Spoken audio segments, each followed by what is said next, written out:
우리의 인생과 신앙생활이 기다림인데, 오랜 기다림 끝에 기다렸던 그 일을 성취할 때 우리는 마침내라는 표현을 사용합니다. 8번 시험에 도전한 끝에 마침내 합격했습니다. 10년 연애하다가 마침내 결혼하게 됐습니다. 35년간 일본 식민지로 수치와 모욕을 당하다가 깜깜한 이 땅에 마침내 해방을 선물로 얻었습니다. 마침내. 여기에는 오랜 기다린 시간, 땀과 눈물, 그 고통이 축적되어 있는 것이죠. 그래서 이 마침내라고 하는 단어는 감격스럽습니다.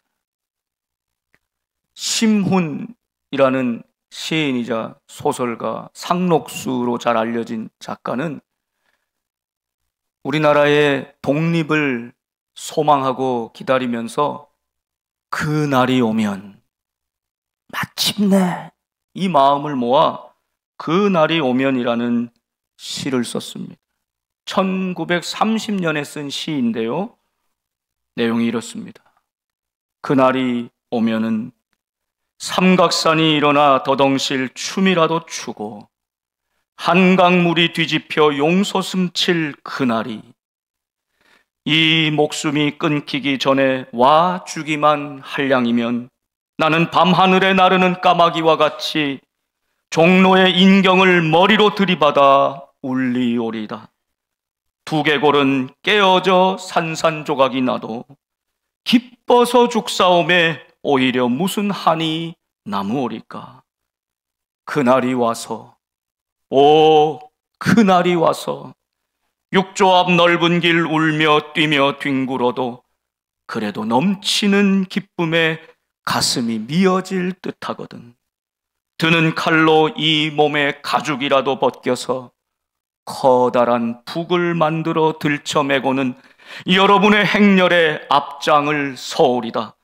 우렁찬 그 소리를 한 번이라도 듣기만 하면 그 자리에 거꾸러져도 눈을 감겠소이다.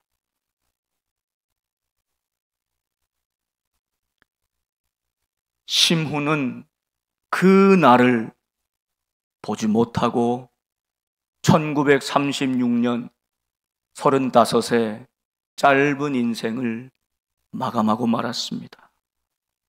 일제의 검열 때문에 세상에 빛을 보지 못하던 이 시는 해방 이후 한참이나 지난 1949년에야 이 세상에 알려졌습니다. 그러나 심훈과도 같은 수많은 이름 없는 우리의 선조들이 그날을 기대하고 기다리고 기도하며 온갖 박해를 견뎌왔기에 그날은 마침내 오고야 말았습니다. 여러분, 이 성경에도 마침내 하나님의 때, 하나님께서 작정하신 그때가 되면, 그날이 되면 마침내 이루실 일들을 말씀하고 있습니다.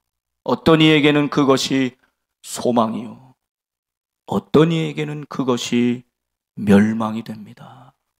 신명기 8장 16절 말씀에는 이스라엘 광야 생활을 끝내고 가나안에 들어가게 하신 하나님의 뜻이 있습니다. 이 마침내에 힘을 주어서 우리 다 같이 한번 읽어보겠습니다. 네 조상들도 알지 못하던 만나를 광야에서 내게 먹이셨나니 이는 다 너를 낮추시며 너를 시험하사 마침내 내게 복을 주려 하심이었느니라. 아멘. 예, 우리도 광야 같은 인생길 살아갑니다. 누구에게나 광야의 시간을 거치게 하십니다. 우리를 낮추시고 우리를 하나님의 말씀에 순종하는 사람으로 시험하시는 이 광야의 시간이 반드시 있다는 것입니다. 그런데 이스라엘 백성 가운데 어떤 이는 광야의 세월, 그 오랜 기다림의 세월 끝에 마침내 내게 복을 주려 하심이라. 가나안의 복을 누리게 되었습니다. 사랑하는 여러분, 우리 모든 복된 성도들은 지금 고난의 세월, 광야를 걷고 있다 할지라도 반드시 나를 향한, 우리 가정을 향한, 우리 교회를 향한 마침내의 하나님의 시간이 있음을 기억하십시오. 우리 모두가 모든 화를 바꾸어 복을 주시는 마침내의 은혜를 경험할 수 있기를, 승리의 노래를 부를 수 있기를 간절히 소망합니다. 그런데 똑같은 광야의 상황인데 정반대의 마침내도 있어요. 민수기 32장 13절 말씀을 보면 여호와께서 이스라엘에게 진노하사 그들에게 40년 동안 광야에 방황하게 하셨으므로 여호와의 목전에 악을 행한 그 세대가 마침내는 다 끊어졌느니라. 똑같은 광야의 삶을 살았습니다. 그런데 이 사람들은 왜 우리를 이 광야에 불러내어 죽게 하느냐? 하나님은 분명히 너희 말이 내 귀에 들린 대로 너희에게 행하리라 하셨지만 그 하나님 앞에서 전혀 두려움 없이 자기 마음대로 자기 뜻대로 살았던 것입니다. 여호와 앞에서 악을 행했던 그 세대는 똑같이 마침내의 시간이 왔을 때 그들은 다 끊어졌느니라. 광야에서 다 죽고 말았다는 것입니다.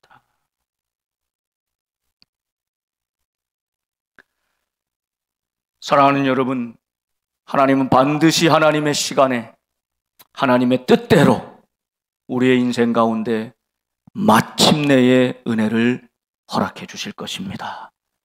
그 마침내의 시간이 왔을 때 우리 모두가 감격하며 기뻐하며 주님 앞에서 승리의 노래를, 찬송을 부르며 주님 앞에 갈 수 있기를 소망합니다. 한 사람도 마침내 그가 여호와 앞에서 악한 일을 행하였으므로 끊어졌느니라. 이 심판에 처하는 사람이 한 사람도 없기를 간절히 소망하는 것입니다. 여러분, 그런데 그토록 기다렸던 이 마침내의 시간은 우리에게는 감추어져 있습니다. 우리는 언제인지 모릅니다. 알 수 없습니다. 그런데 하나님은 아십니다. 하나님은 작정하셨습니다. 여러분, 주님께서 부활하신 몸으로 제자들과 40일 하나님 나라 일을 말씀하시고 승천하실 때에 약속하신 것을 기다리라. 성령을 기다리라 하셨잖아요. 지금 모든 제자들, 예수님의 형제들, 마리아, 여인들 120여 명의 사람들은 마가의 처소라는 곳에 모여서 지금 기다리고 있습니다. 기도하고 있습니다. 기대하고 있습니다. 무엇을요? 성령님을 간절히 사모하며 기다리고 있습니다. 그런데 그때가 언제인지는, 그 마침내의 시간이 언제인지는 아무도 모릅니다. 하나님이 작정하신 때가 오순절 날이었습니다. 그래서 오늘 2장 1절에는 오순절 날이 이미 이르매, 여기 우리 눈에는 감추어져 있지만 이 표현이 마침내 오순절 날이 이르렀다는 것입니다. 여기 이르렀다는 뜻은 때가 찼다는 뜻입니다. 꽉 채워졌다는 것입니다. 하나님의 때가 되었다는 것입니다. 그들이 다 같이 모여 있습니다. 그 마침내의 시간인 줄 모르고 매일 하던 대로 함께 모여 지금 기도하고 있었다는 것입니다. 그런데 이 마침내의 은혜는 우리에게 언제 다가옵니까?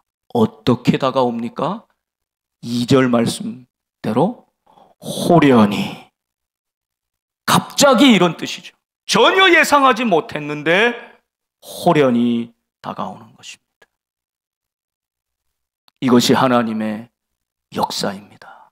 하나님은 반드시 우리 인생에 가장 좋은 때, 가장 좋은 것을 준비하고 계십니다. 마침내 허락해 주실 것입니다. 그런데 그때가 언제입니까? 그때는 어떻게 우리가 알 수 있습니까?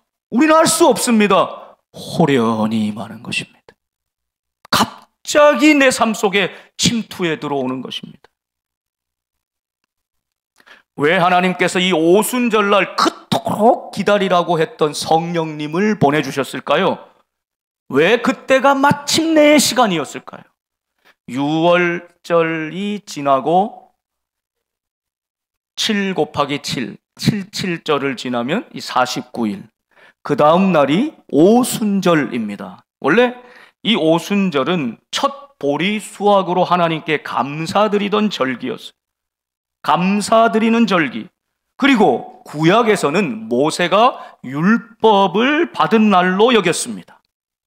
굉장히 중요한 날이죠. 그런데 그 율법 아래에 있는 이스라엘에게 하나님께서는 이제 율법의 시대는 끝났고 새로운 시대가 활짝 열린다.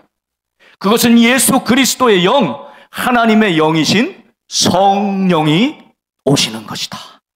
성령이 오심으로 교회가 탄생하고 새로운 시대가 활짝 열린 것입니다. 그래서 하나님께서는 이 오순절 날에 성령님을 보내주셔서 이제 오순절은 더 이상 율법을 받은 절기, 감사의 절기로만 그치는 것이 아니라 성령이 임하신 성령 강림의 절기로 새로운 이름, 새로운 의미를 부여받게 된 것입니다. 예수님 당시로 생각해 보면 예수님이 십자가에서 돌아가시고 부활하셔서 약 40일간 제자들과 함께 하셨습니다. 그리고 약속을 기다리라 하시고 승천하셨습니다. 주님이 승천하신 다음에 약 열흘 정도 제자들이 마가의 처소에 함께 모여 기도하고 기다리고 기대하고 사모하였던 것입니다. 언제 오실지는 모르지만 그 마침내 때를 기다리면서 매일 함께 마음을 모은 것입니다. 여러분, 우리의 인생에도 마침내의 시간은 반드시 하나님께서 계획하고 계십니다. 그런데 어떻게 임합니까? 호련히 임합니다. 갑자기 임합니다. 여기에 우리가 깨어 있어야 되는 분명한 이유가 있습니다. 언제인지 알지 못하는 그때가 내 삶에 오늘일지 내일일지 모르는 시간에 주어지기 전에 우리는 깨어서 정신을 차리고 근신하며 하나님의 가장 귀한 것을 마침내 이루어져야 될 그 소망을 바라보며 기다리고 기대하고 기도하는 것. 여러분, 이 마음으로 이 사순절을 시간을, 광야 같은 시간을 잘 견디고 이길 때 여러분의 가정에, 우리 교회에 성령님이 임하시는 새로운 역사, 새로운 시대가 열리게 될 줄 믿습니다. 마침내, 그러나 호련히, 이것을 잊지 말아야 합니다. 일제 치하에 살던 우리 많은 선조들은 시간이 오래 흘러감에 따라 많은 사람들은 눈앞의 이익 때문에, 가족들의 고통 때문에 뜻을 굽히고 친일하고 매국하는 일에 앞장서기도 하였습니다. 그날이 언제 올지 몰랐기 때문입니다. 1945년 8월 6일에 히로시마, 8월 9일에 나가사키에 원자폭탄이 떨어지고 또 언제 그날이 올지를 몰랐던 것입니다. 그런데 그날은 1945년 8월 15일 일본의 항복과 함께 대한민국, 이 우리나라는 해방을 맞이합니다. 호련히 갑자기 임한 것입니다. 많은 사람들이 이렇게 빨리 갑자기 독립이 이루어질 줄 알았으면 내가 그렇게 부끄럽게 살지는 않았을 텐데 후회하였을 것입니다. 우리는 준비되지 않은 상태로 갑자기 호련히 독립을 하였습니다. 그 끝에 소련의, 미국의 영향을 받고 강대국 열강의 틈바구니 속에서 독립의 기쁨, 해방의 자유를 만끽하기도 전에 이 나라는 두동강이가 나버리고 맙니다. 갑자기 호련히 주어진 이 날을 준비하지 못했습니다. 대비하지 못했습니다. 그 아픔이 지금까지 우리 민족에 흐르는 것 아닙니까? 두고 가슴 아픈 대목이 아닐 수가 없어요.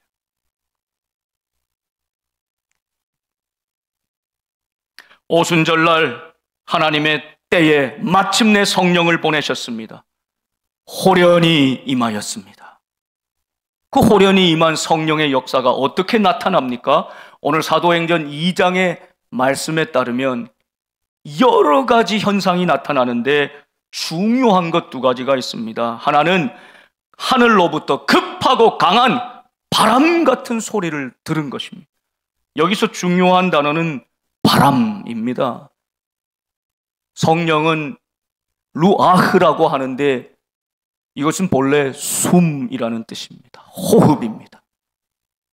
여기서 발전해서 입김, 바람, 이런 뜻을 가지고 있습니다. 그래서 부활하신 예수님께서 제자들에게 나타나셨을 때도 평안할지어다 하신 다음에 숨을 내쉬며, 예수님의 숨을 내쉬며 뭐라고 말씀하시나요? 성령을 받으라. 예수님의 숨이 성령이시기 때문입니다. 우리는 예수님의 숨결로 오늘도 호흡하며 사는 존재입니다. 성령의 사람들이 된 것입니다. 성령의 임재가 있을 때 그 강한 바람 같은 소리를 다 들었다는 것입니다. 그리고 그들이 앉은 온 집에 가득하였다. 아까 오순절 날이 찼을 때, 되었을 때, 때가 찼다고 했던 똑같은 의미로 그 온 집에, 그곳에 모인 사람들의 가득하였다. 충만함을 나타내는 것입니다. 두 번째 성령에 나타나는 표현은 마치 불의 혀처럼 갈라지는 것들이 임하였다는 것입니다. 불. 오늘 우리가 찬송가를 부를 때도 성령님 사모합니다, 오시옵소서, 기다립니다 찬양할 때 어떻게 임하시라고 찬송했습니까? 불로 임하옵소서. 이 불은 하나님의 존재를 나타내는 것이었습니다. 모세를 부를 때도 떨기나무 불꽃 가운데 꺼지지 않는 불로 하나님이 나타나시죠. 광야에서 이스라엘 백성을 구름기둥, 불기둥으로 임재하시고 인도하시죠. 하나님은 꺼지지 않는, 소멸치 않는 불이십니다. 이 하나님이 역사하듯이 불의 혀처럼 갈라지는 것들이 그들에게 다 보였습니다. 그리고는 각 사람 위에 하나씩 임하였습니다. 여러분, 이 사실이 놀랍습니다. 그러니까 성령님의 임재하신 사건은 여기 모여있는 모든 사람에게 가득 채워졌을 뿐 아니라 이건 그냥 획일적으로 집단적으로 임한 것이 아니라 여러분의 이름, 여러분의 인격 한 사람 한 사람 위에 개별적으로 또 임했다는 것이. 여러분, 우리가 대규모 무슨 전도 집회나 찬양 집회나 부흥회나 참여하셨을 때 많은 사람들은 성령 충만함을 받아서 막 기뻐 뛰며 찬송하기도 하고 방언을 말하기도 하고 뭐 은사가 나타나기도 하는데, 나는 도무지 그런 역사를 체험하지 못하고, 그래서 나는 이게 정말 성령을 받은 건가? 성령님이 계신 건가? 늘 소외감을 느끼거나 나는 그런 적이 없는데, 이런 분들이 있잖아요. 누구는 성령을 받아서 이 앞에 말씀 잘 들으시는 분들에게는 성령이 임하였는데, 저기 구석에는, 저 잠옷실에는, 저 방송실에는 안 임하였더라. 이게 아니라 모든 사람에게 가득 임하였을 뿐 아니라 개별적으로 내 수준에 맞춰서, 내 상황에 맞춰서, 내 형편에 맞춰서, 나의 인격에 맞춰서 성령님께서 각 사람 위에 하나씩 임하여 주셨다. 할렐루야! 놀라운 역사입니다. 저는 꿈을 꾸고 소망하고 기대하고 기도합니다. 우리는 오순절 마가 다락방을 날마다 재현시키는 것이 목적이 아니라, 사실은 이 특별하고도 유일한 성령 강림의 사건 아래 우리는 살고 있다는 것입니다. 이미 그 성령의 시대에 살고 있다는 뜻입니다. 그러므로 우리 가운데 가득 임한 성령의 충만함이 예배 드릴 때마다, 모일 때마다 이전에 가득 넘치기를 간절히 소망합니다. 한 사람도 빠짐없이, 예외 없이 여러분 한 사람 한 사람의 심령 가운데 인격적으로 성령님께서 역사해 주시기를, 만져 주시기를 소망합니다. 그래서 어떤 사람에겐 성령이 비둘기처럼 임하기도 하고, 어떤 사람에게는 강력한 역사로, 뜨거움으로 나타나기도 하는 것입니다. 꼭 그것만이 성령의 역사가 아니라 모든 성령의 다양하고 풍성한 역사가 차고도 흘러 넘치는 이 성령의 강림의 역사가 오늘 우리 교회 가운데 다시 한번 새롭게 시작되는 역사가 있기를 간절히 소망합니다. 여러분의 심령에도 다시 한번 불일 듯 일어날 수 있기를 간절히 축복합니다. 성령님이 임해야 모든 역사가 새로워질 수 있습니다. 이제 새로운 시대가 열렸습니다. 새로운 성령의 역사, 교회의 시대가 활짝 열린 것입니다. 그리고 나타난 또 다른 현상, 놀라운 현상이 있었는데, 그 4절 말씀이, 그들이 다 성령의 충만함을 받고, 충만함입니다. 넘쳐 흐르는 충만함을 받고 성령이 말하게 하심을 따라 다른 언어들로 말하기를 시작하니라. 지금까지 내가 하던 나의 언어 아니라, 내 습관에 따른 내 말이 아니라 성령께서 말씀하게 하시는 대로 성령의 언어로 말하기를 시작했다는 것입니다. 여러분, 오늘 예배드리고 우리의 언어가 성령의 언어로 새로워질 수 있기를 간절히 소망합니다. 이 성령이 말하게 하심을 따라 나타난 현상은 놀라운 것이었습니다. 모든 사람들이 놀랍더라, 신기해했더라, 당황하면서도 깜짝 놀랐더라. 왜 그렇습니까? 이 사람들이 말한 것이 자신들이 살았던 각 나라와 민족과 언어와 문화가 얼마나 다양한데 자기 나라의 말로, 방언으로 말하였기 때문에 깜짝 놀란 것입니다. 어떻게 갈릴리 사람들이, 저 배운 것이 없는 부족하고 연약한 사람들이, 저 버림받은 흑암의 땅 갈릴리 사람들이 언제 언어를 배워서 이탈리아 말로, 메데 말로, 바사의 말로, 저 리비아, 아프리카의 말로 어떻게 우리가 알아들을 수 있게 우리 말로 말을 하느냐? 여러분, 이거 어떻게 설명할 수 있을까요?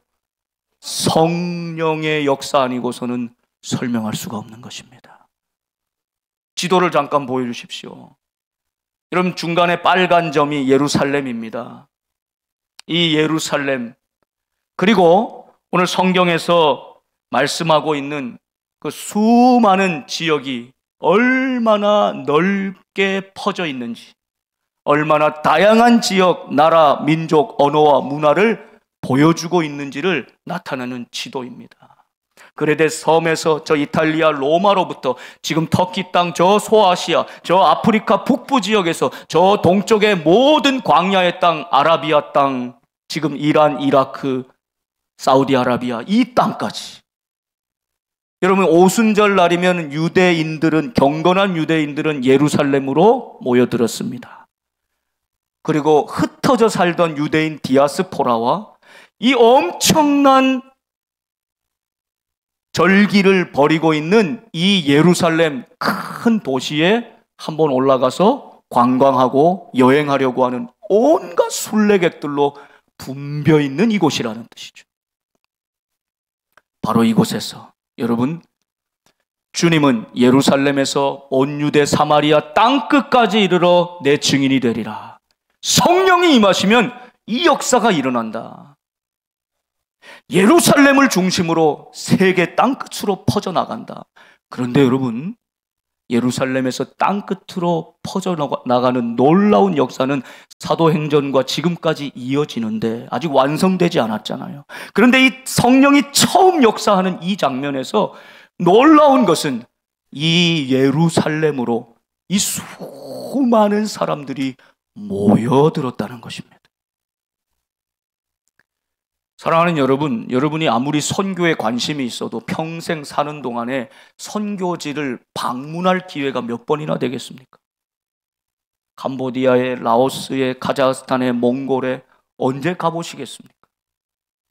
그 곳에 가서 선교한다면 과연 몇 분이나 선교할 수 있겠습니까? 그런데 여러분이 지금 우리 대한민국의 하나님께서는 수많은 외국인들을 나그네로 이 땅에 와서 살게 하셨습니다. 우리가 조금만 관심을 가지고 눈을 열고 마음을 열고 보면 이곳에 수많은 민족, 문화, 다양한 언어를 가진 사람들이 이 땅에 와 있습니다. 저들에게 필요한 것들을 나누고 사랑을 나누고 따뜻한 저들의 고향과도 같은, 고향엔 갈 수 없으니 우리 교회가 집이 되어주면, 따뜻한 가정이 되어주면 수많은 이곳에 와 있는 사람들이 사랑을 누리고 예수 그리스도를 알고 다시 저들의 나라로 가서 복음을 전할 때 놀라운 선교의 역사가 일어나는 것 아닙니까? 가서 선교하지 않아도 와 있는 사람들을 선교하는 것과 똑같이 처음 성령이 임하셨을 때 예루살렘에 그 수많은 다양한 사람들이 와 있었다는 것입니다. 그런데 여러분, 외국인들 보면 말이 통합니까? 뭐 마음을 이야기하고 싶어도 말이 통하지가 않으니 어떻게 대화가 됩니까? 불통인 것입니다. 그래서 놀랍도록 성령님께서는 우리의 입을 열어서 성령께서 말씀하시는 것을 말하니 저들의 언어대로 말이 통하게 하신 것입니다. 마음이 통하고 말이 통하고 그 말을 통하여 하나님의 역사를 증거하고 성령께서 하시는 역사를 증거하고 새 술에 취하여 성령 충만하여 예수 그리스도의 증인된 사명을 성령 받으면서 바로 시작하고 있는 것입니다. 놀라운 역사입니다.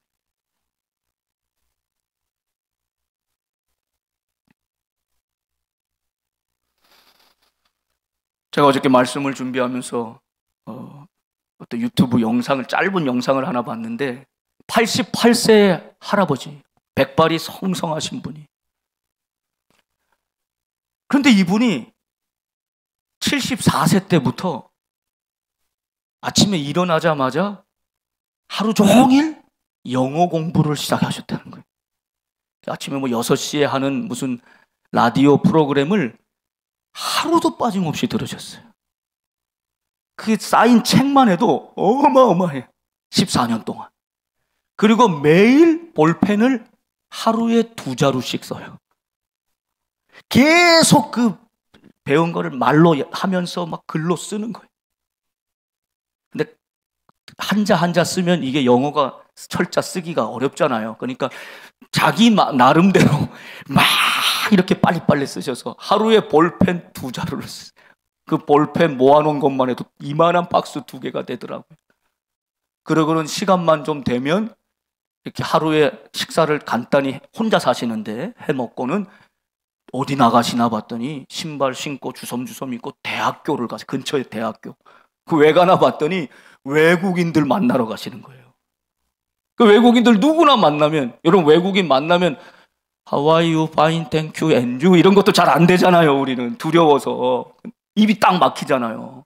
근데 이 할아버지 그냥 거침없이 가가지고 Hi, 막 Excuse me 이러고는 막 대화를 시작하시는 거예요. 뭐 영어 발음이나 이런 문법은 틀려요. 그런데도 아주 그냥 편안하게 잘 알아들으시고 대화를 다 하시는 거예요. 이 외국인들이 오히려 신기해하면서 야, 이 할아버지가 영어로 하고 말을 걸어오니까 어떻게든 영어 배우려고 하냐? 도와줄까? 막 이런 대화를 하더라고요. 야, 너무 감동이 되면서 어떻게 저렇게 성실하게, 어떻게 저 나이에도 저렇게, 왜, 무엇이 저렇게 저분이 영어 공부를 하게 만들까? 이게 궁금했거든요. 근데 그 이유가 제일 끝에 나와요. 이 마지막 장면이 손주들하고 영상 통화하는 장면인데 아들이 필리핀 여성과 결혼해서 필리핀에 가서 자녀들 낳고 사는 거예요. 그 필리핀에서 낳은 손주들은 3명이 영어만 쓰는 거예요. 이 할아버지가 자주 보지도 못하는데 영상 통화라도 영어로 소통을 하고 싶었던 거예요.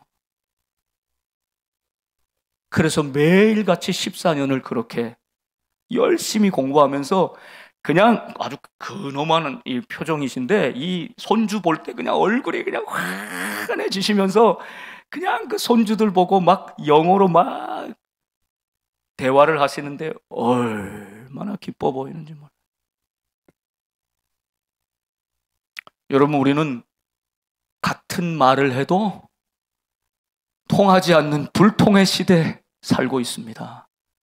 성령께서 임하시고 성령이 말하게 하심을 따라서 말하게 될 때에는 우리는 성령의 언어 같은 모국어로 천국의 언어로 말하게 될 것입니다. 마음과 마음이 통하게 될 것입니다. 이 할아버지가 그 장벽을 다 넘어서 영어로라도 손주들에게 다가가고 그 말 한마디라도 소통하고 싶어 했던 그 모습이 저는 이 시대에 성령 받은 사람들이 보이는 마침내의 역사를 소망하며 매일매일 호련히 다가올 하나님의 역사를 준비하고 있는, 깨어있는 한 사람으로 보였습니다. 인간이 내 이름을 내자 지면에서 흩어짐을 면하자 하고 높이 쌓았던 것은 바벨탑이었습니다. 하늘까지 높아서 하나님과 같이 되려고 하는 그 마음이었습니다. 그때 하나님은 이 땅에 내려오셔서 그 전까지 말이 하나였어, 구음이 하나였어요. 말이 통하게 만들었더니 오히려 하나님을 대적하는 바벨탑만 높이 세우고 있는 이 약한 세대를 향해서 말을 흐트러 버렸습니다. 그때부터 불통의 시대, 다른 나라, 다른 지역, 다른 언어의 사람하고는 말이 통하지 않아요. 그것도 하나님의 뜻이, 흩으신 하나님의 뜻이 있지만 성령 강림의 놀라운 사건은 그 흩어졌던 말을, 불통의 사람들의 관계를 성령께서 말하게 하심을 따라 각 방언을 따라 서로 통하게 만드신 것입니다. 연결하게 만드는 것입니다. 그래서 마음과 마음 사이에 길을 내시고 그 길을 통해서 예수 그리스도 그분을 증거하게 하신 겁니다. 사랑하는 복된 성도 여러분, 우리는 오늘 이 놀라우신 성령의 임재 가운데 이미 살고 있음을 기억하십시오. 여러분, 지금 어렵더라도 마침내 하나님의 가장 좋은 때는 다가오고 있습니다. 그러나 호련히 올 것입니다. 부끄러운 모습으로, 이 모습이면 안 되는데 라는 당황한 모습으로 갑자기 주님을 맞이할 수 있습니다. 마침내, 그러나 호련히 다가오는 그 성령의 놀라운 역사 가운데 하나님 나라를 날마다 기대하고 기다리고 기도하며 소망하는 우리 모두가 될 수 있기를 주님의 이름으로 축원드립니다. 기도하겠습니다.